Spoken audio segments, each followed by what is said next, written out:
अब हम स्टार्ट करने वाले हैं unit 9 Unix Linux operating system. ठीक है, इसका वेटेज है 7%। स्टार्ट करते हैं यूनिक्स लिनक्स। इस चैप्टर के अंदर हम कुछ इतने टॉपिक्स देखने वाले हैं। इसमें पहला टॉपिक है हमारा व्हाट इज़ ऑपरेटिंग सिस्टम। ठीक है, ये हमने पढ़ा है, वही है। ऑपरेटिंग सिस्टम क्या था हमारी डेफिनेशन में? It is a interface between user and hardware. ठीक है, every desktop, computer, tablet, smartphone includes an operating system that provides the basic functionality to the device. Common operating system includes desktop के लिए कौन सी commonly use होती है? Windows, Mac OS and Linux. और mobile के लिए एंड्रॉयड और iOS. It manages all the available resources of a computer like a CPU, memory, hard disk। ठीक है, ये हमारी ऑपरेटिंग सिस्टम क्या करती है? जो भी हमारे रिसोर्सेज है जैसे कि CPU, मेमोरी, हार्ड डिस्क, इन सभी को मैनेज करती है। तो ऑपरेटिंग सिस्टम क्या है? एक तरह से मैनेजर है। ठीक है, ये विंडोज़ है, ये मैक ओएस है, एप्पल भी कह सकते हो, आईओएस भी कह सकते हो, एंड्रॉयड है, फिर लिनक्स है।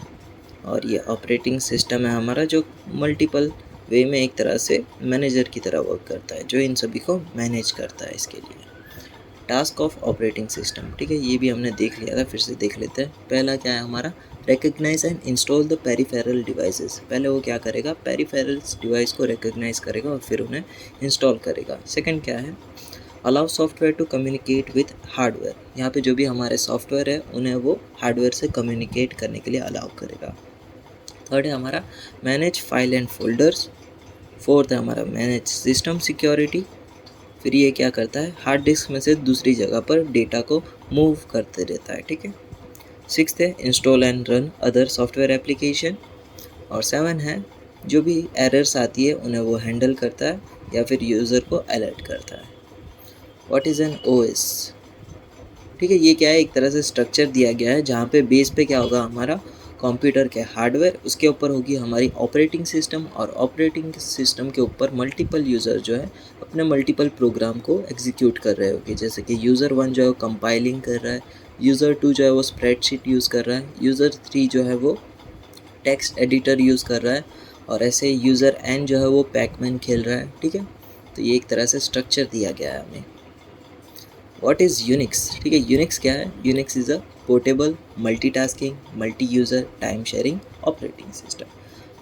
ठीक है, यूनिक्स क्या है? हमारी ऑपरेटिंग सिस्टम है जिसकी कुछ कुछ फंक्शनैलिटीज़ है, यानी कैरेक्टरिस्टिक्स क्या है? पोर्टेबल, मल्टीटास्किंग, मल्टी यूज़र और टाइम शेयरिंग है।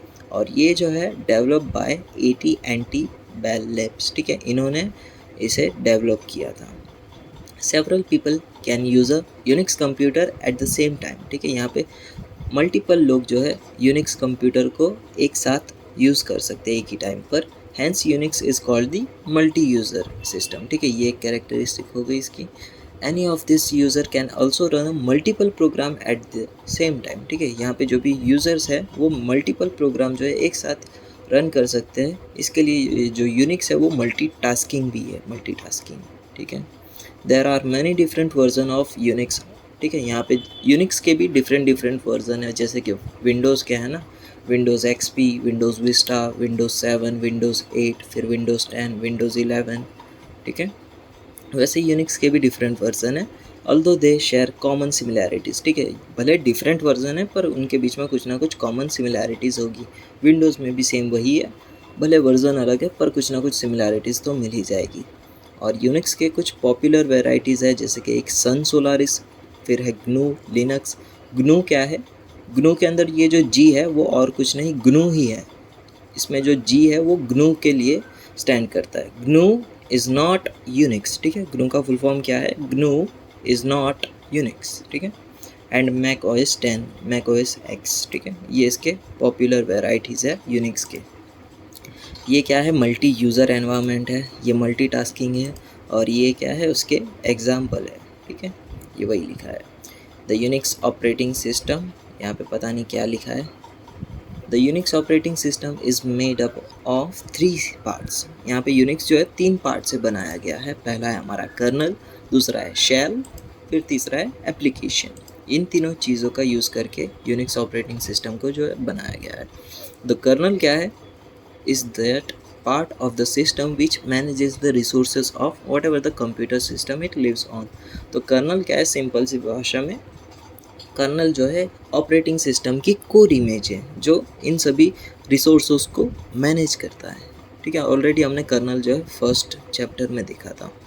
The shell is a command interpreter. Shell जो है वो क्या है, कमांड इंटरप्रेट करता है। जो भी आप कमांड दोगे उसे वो इंटरप्रेट करके जो भी उसका आंसर है वो आपको देगा।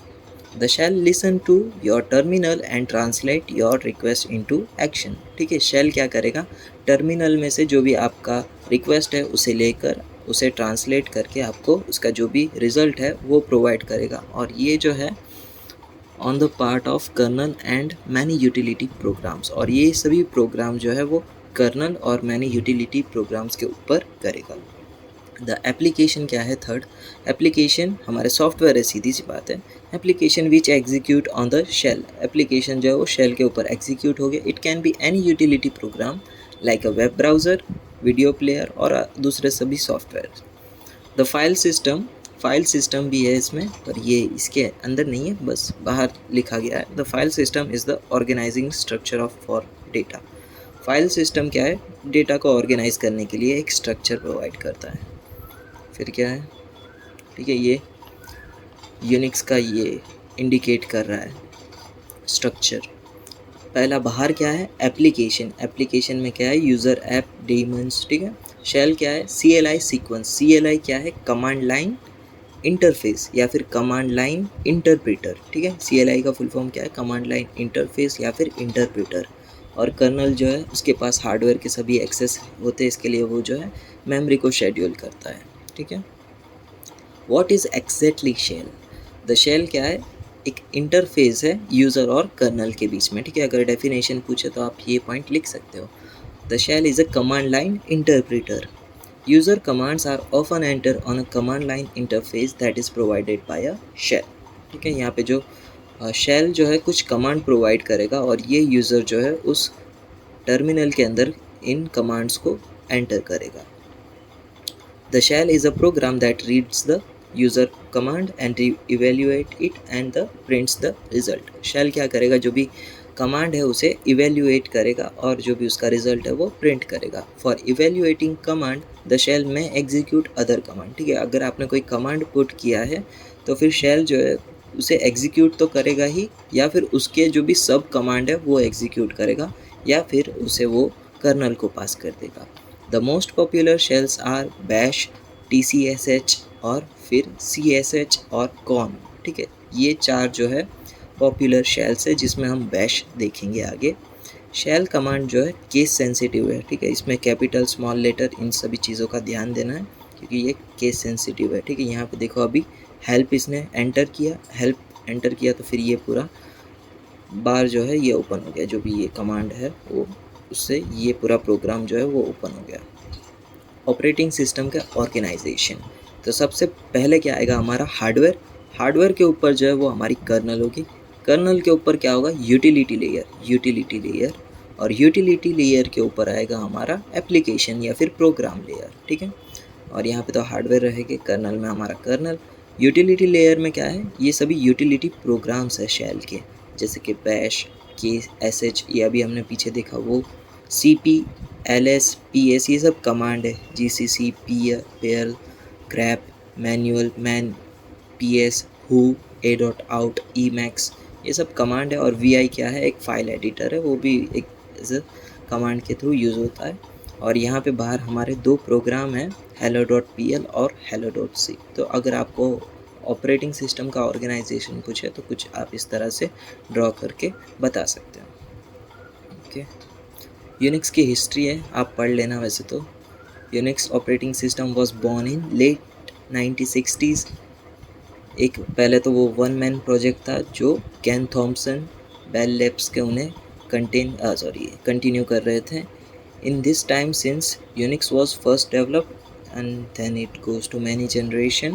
Some differ substantially from the original version like Berkeley software distribution, जिसे आप BCD भी कह सकते हो या फिर Linux भी कह सकते हो।